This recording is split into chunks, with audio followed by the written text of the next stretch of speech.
اور یہ بتایا کہ اگر ہمارے اوپر حالات نہ آتے، مشکلات اور مسائل نہ آتے، کبھی بھی ہم اللہ کو پہچان نہیں سکتے تھے۔ حالات نے ہمیں رب کے پہچاننے والا بنایا، حالات نے۔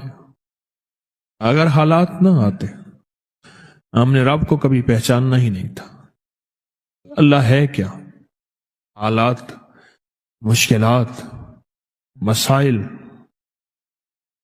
یہ چیز ایسی ہے جو رب کو کہتی ہے کہ اللہ ہے، اور اس کا تعارف ہے۔ اللہ ہے، اس کا تعارف ہے۔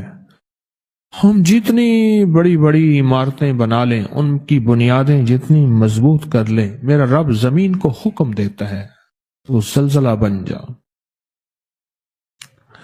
دنیا کی آج تک کوئی سائنس اور دنیا کی آج تک کوئی طاقت ان جھٹکوں کو روک نہیں سکی اور نہ کبھی روک سکے گی۔ دنیا کی طاقت آج تک نہیں روک سکی۔ اللہ کا امر ہے، اللہ اپنی طاقت دکھاتا ہے، اللہ اپنی قوت دکھاتا ہے۔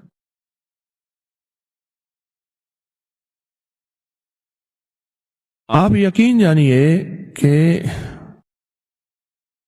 اللہ کی صفاتی نام میں ڈوب کے دیکھیں تو صحیح، اور اللہ کے صفاتی نام کے اندر گہرائی میں جائیں تو صحیح۔ یہ صفاتی ناموں کو ہے کیا ان کے اندر طاقت اور ان کے اندر قوت کیا ہے؟ صفاتی ناموں میں طاقت کیا ہے اور قوت کیا ہے؟ آپ ڈوب کے دیکھیں تو صحیح اللہ کے ناموں۔ ایک احساس ہوگا کہ اللہ نے ہمارے ساتھ کتنی محبت کا معاملہ کیا اور کتنے احسان کا معاملہ کیا۔ ایک بابا جی ملے مجھے ایک سفر میں، بہت موٹے تھے۔ میں نے کہا آپ کا نام کیا؟ نام میرا نام ہے مقبول موٹا، خود کہہ دیا موٹا۔ میں کیوں کہہ لیں مجھے موٹا کہتے ہیں مقبول؟ تو اس لیے میں نے آپ کا نام۔ وہ بڑے لمبے لمبے سفر بائک پہ موٹر سائیکل پہ کرتے تھے، بس کے اندر چڑھ نہیں سکتے تھے، موٹے اتنے تھے، سیٹ پہ بیٹھ نہیں سکتے تھے، بیٹھتے تھے نکل نہیں سکتے تھے، بہت کھاتے تھے، کھاتے کھاتے تھک جاتے تھے، پھر سو کے ایسے بازو کر کے ویسے کھاتے رہتے تھے۔ 3 کام، کھانا، سونا اور بیت الخلا۔ میں نے تو یہ 3 کام دیکھے۔ اچھا، وہ بندہ رونے دھونے والا بہت تھا، اللہ سے مانگنے والا بہت تھا، بڑا نیک آدمی تھا، درویش آدمی تھا۔ قمیضوں اور شلواروں کا ڈھیر لگا ہوا ہے۔ میری شلوار خراب ہو گئی ہے، حالانکہ ہوتی نہیں تھی میرے خیال میں، بس ناپاک ہو گئی، اب وہ کپڑے بدل رہا ہے، ڈھیر۔ پھر ایک قمیض کے اوپر دوسری قمیض پہن لی، دوسری کے اوپر تیسری پہن لی۔ کہنے لگے ایک سفر تھا تو میرے جو ہے جو ہم سفر تھے وہ مجھے لے جانا نہیں چاہتے تھے۔ یہ کھائے گا سارا دن، اس کا کام ہی کھانا ہے، پھر ادھر کھائے گا، پھر ادھر ٹوائلٹ جائے گا، بیت الخلا میں جائے گا، پھر سوئے گا۔ موئے نانگ کو جو گھیلوں دے، مویا نانگ، مرا ہوا سانپ، اس کو بندہ گھسیٹتا رہے، کیا فائدہ؟ انہوں نے کہا ہم نہیں لے جاتے تجھے۔ بڑوں کے پاس بھی جا کے کہہ دیا کہ ہم اس کے ساتھ نہیں جائیں گے۔ بس کہا میرے اندر جو درد اور غم آیا، میرے اندر جو درد اور غم آیا، اور اس درد اور غم نے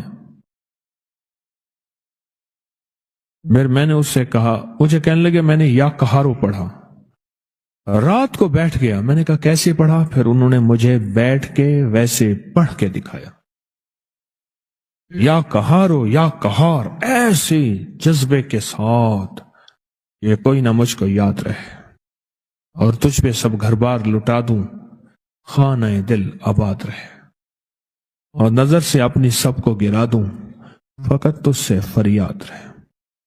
ایسے درد سے پڑھا، ایسے غم سے پڑھا، اور تو نہیں کتنے سینکڑوں اور کتنے ہزاروں دفعہ پڑھا۔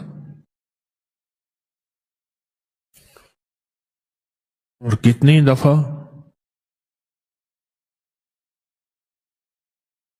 اللہ سے کہا اللہ تو مان جا، تو غلبے والا ہے، تو غالب ہے، تو زبردست ہے، تو طاقتور ہے، اللہ یہ چھوٹے تو بڑا ہے، اور تو فیصلہ کر لے تو ہر چیز ممکن ہے۔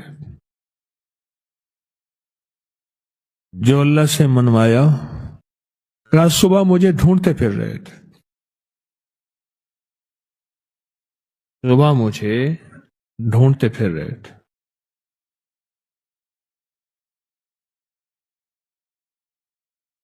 کہ بس ہم آپ کو ساتھ لے جائیں گے، آپ کے سارے ناز ہم اٹھائیں گے، آپ کے سارے کھانے ضرورتیں ہم پوری کریں گے، بس آپ ساتھ چلیں، آپ ناراض نہ ہوں۔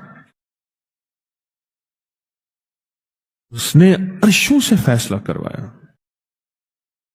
اور اللہ کے غلبے کو اور اللہ کی طاقت کو اور اللہ کی قوت کو عرشوں سے اتروایا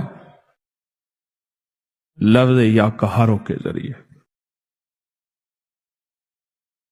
اللہ کے صفاتی نام یا قہاروں کی طاقت کے ذریعے عرشوں سے نظام اتروایا۔